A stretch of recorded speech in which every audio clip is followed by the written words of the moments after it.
시카고 윈TV 미주 핫뉴스입니다.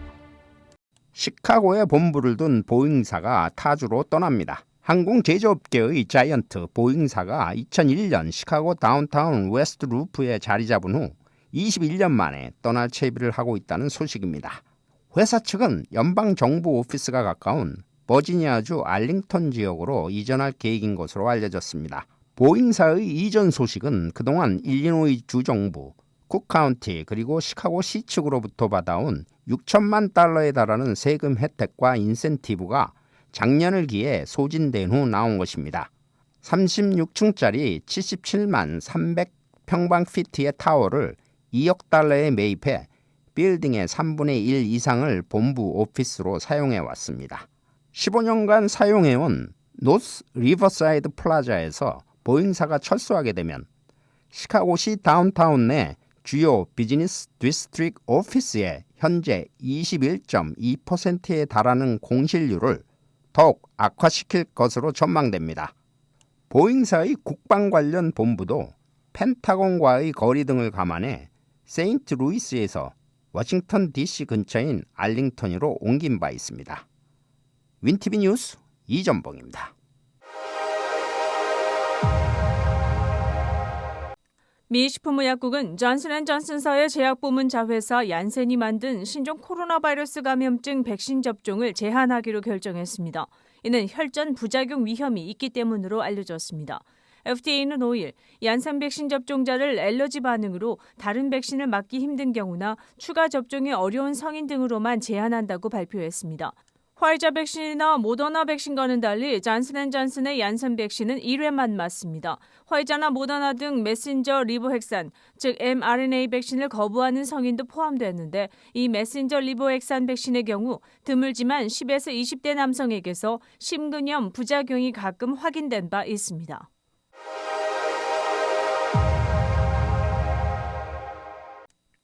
지난 2년간 코로나19 팬데믹으로 인해 전 세계에서 사망한 사람은 1,490만여 명으로 밝혀졌습니다.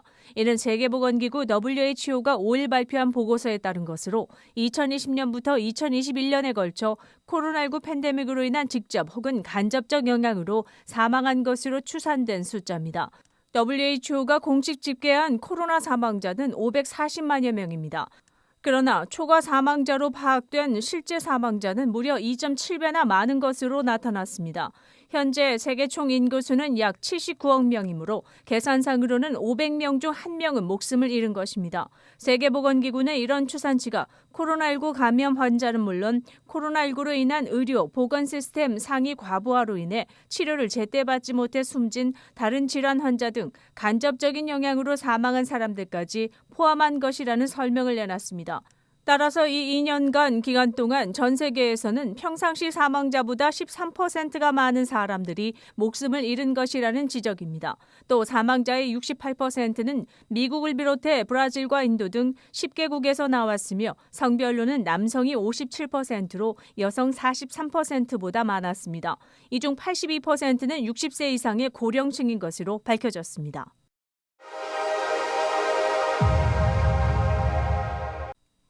미국인들이 선정한 이사가서 살고 싶은 도시 10군데 중 텍사스주에만 4개가 꼽혔습니다. 휴스턴을 비롯해 샌안토니오, 달라스 그리고 오스틴이 그곳입니다.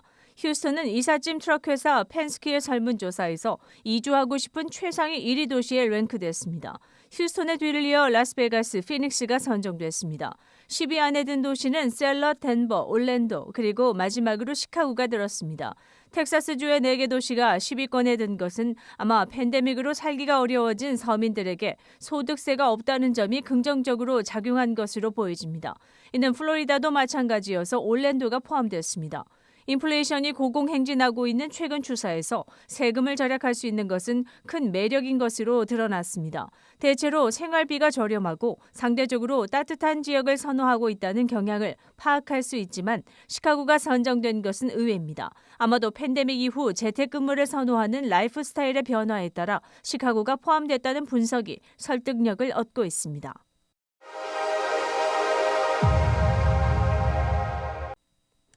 시카고 전역에 걸쳐 쇼핑몰이나 주택가 등의 길거리에서 닥치는 대로 운전자가 타고 있는 자동차에 대한 하이제킹을 성행하고 있는 가운데 일리노이에서 가장 도난을 잘 당하는 차종 10위 순위가 밝혀졌습니다. 머니긱닷컴에 의하면 2015년도형 지프 체로키와 그랜드 체로키가 도난 대상 1위를 차지했습니다. 도난당하는 차 순위에서 2위를 차지한 것은 2018년형 쉐보레 말리부였습니다. 뒤를 이어 2020년형 닛산 알티마, 2008년형 쉐볼레 임팔라, 그리고 2007년형 토요타 캠리가 5위까지를 마크했습니다. 6위는 2005년형 포드 픽업 풀사이즈 차였습니다. 이어 2019년형 다치 차저, 2000년형 혼다 시빅과 2019, 2020년형 혼다 어코드가 9위까지 차지했습니다. 10위는 2017년형 포드 퓨전으로 드러났습니다. 놀라운 것은 도난 차량은 2020년형이 가장 최신 모델이라는 점입니다. 무조건 새 차가 타겟이 아니라 얼마나 도난이 쉬운 차인가, 그리고 얼마나 그 자동차 부품에 대한 수요가 많은가가 도난의 주요 요인이 된다는 지적입니다.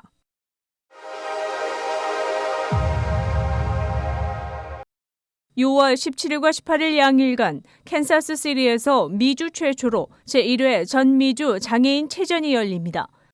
지난 5일 오전 나이스의 한 식당에서 가진 기자회견에는 재미대한 장애인 체육회 안경호 회장과 백민혜 부회장, 이동열 선수단장, 그리고 장애인 선수들과 학부모들이 참여해 한인동포 사회의 협력을 당부했습니다. 제가 이 장애인 사역의 일원으로서 저도 또한 장애인이지만은요. 제일 중요한 거는 정말 관심이랑 사랑입니다. 그 다음이 우리 친구들한테 정말 용기와 그런 거를 좀 많이 주실 수 있는 분들이 나오셨으면 좋겠고요. 그리고 첫 해이기 때문에 어려운 거 압니다. 어렵고, 그리고 지금 다른 분들이 이 단체가 뭘까라고 사실 그렇게 생각할 수는 있겠지만, 첫 해가 만약에 이렇게 지나갔다 하더라도 제 2회 때는 모든 관심들을 해주셔서 좀 더 성공적으로 우리 친구들이 좀 더 관심을 받고 사회에 나올 수 있는 게 힘이 될 수 있도록 많은 관심 부탁드리고요.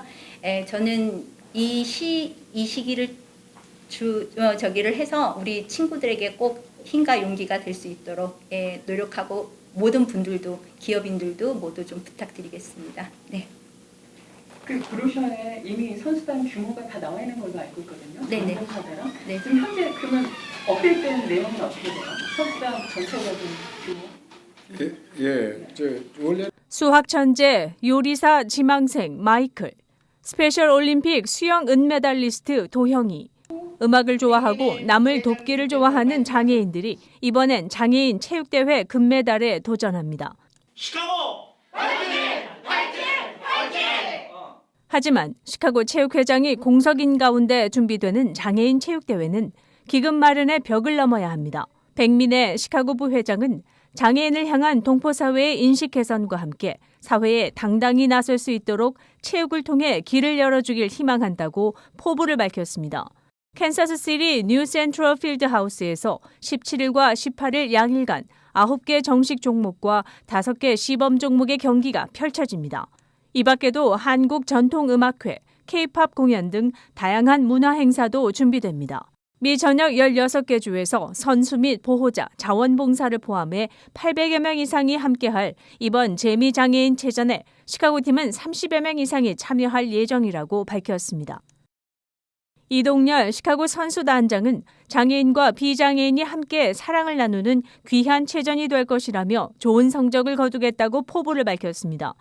또 이번 체전을 통해서 저희들이 정말 이게 우리 장애인들이 함께 기쁨을 나누고 즐거운 장이 될 수 있는 그런 대회에 참석하는 것을 목표로. 안경호 회장은 처음으로 열리는 재미장애인 체육대회를 위해 대한장애인 체육회장이 참여할 예정이며 인정단체로 승인받는 것이 더 큰 의미를 가지게 된다고 강조했습니다. 인준단체 시청을 해놨었어요.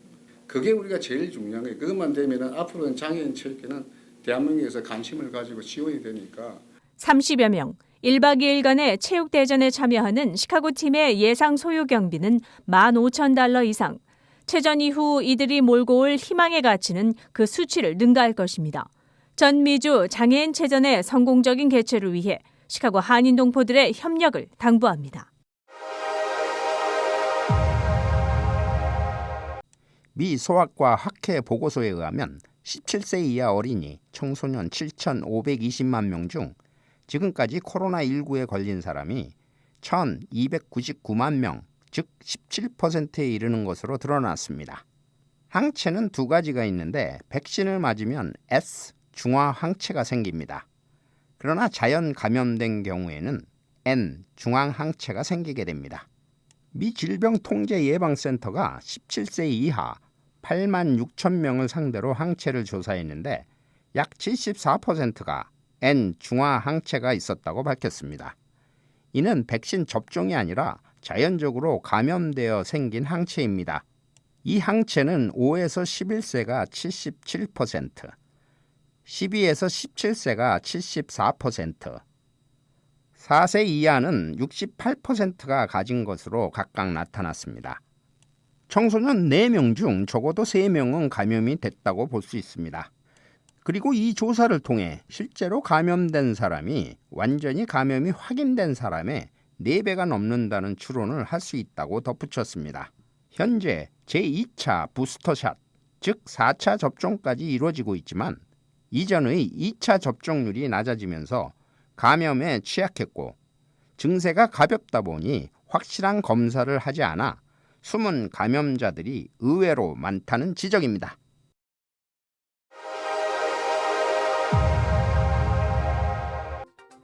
코로나19 현황입니다. 미 전 지역 신규 확진 66,611명, 신규 사망자 수는 225명이며 백신 완전 접종률은 66.7%입니다. 일리노이주 신규 확진 7,709명, 신규 사망자 수는 7명이며 백신 완전 접종률은 68.8%입니다. 다음은 어제 기준 각 주의 신규 확진자와 신규 사망자 수입니다.